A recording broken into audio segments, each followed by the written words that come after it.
There's another really cool illustration in our world that I believe God put in our world to demonstrate exactly what it means by belonging to him. This is the story of the caterpillar. So the caterpillar is the larval stage of an insect. It slithers around and focuses on eating and growing and feeding anything it can get its mouth on, and it's continuing to try and shed away its outer shell, trying to camouflage itself into the surroundings because it is the bottom of the food chain.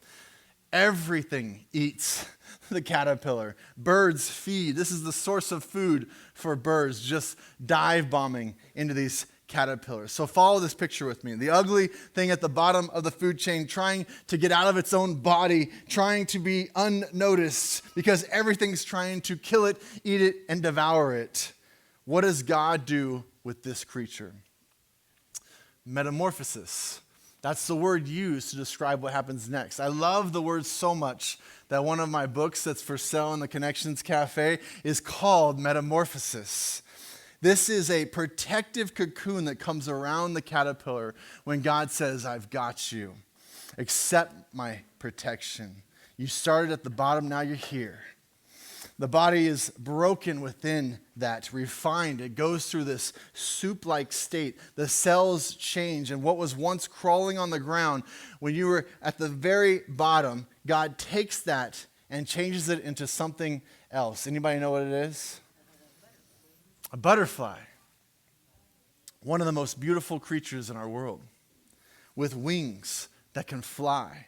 Instead of eating whatever they could find, leaves and crumbs on the ground, now it's flying to the most beautiful flowers in the world, drinking nectar from these flowers, glorious nectar. And if you are ahead of me on this illustration, this is what God does to those who belong.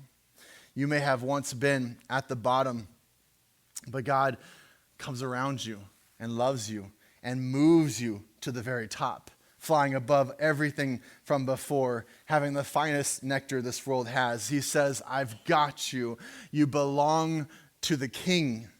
You are my living stones. You represent the kingdom. Nothing's getting past it. People will try, but people will see me in you. You will begin to act like me as you make these changes. You will begin to mimic me as you make these changes. And though you may be attacked, they cannot not see me in you. Live and be well. This is the King that we celebrate for Christmas. This King that makes this change in us.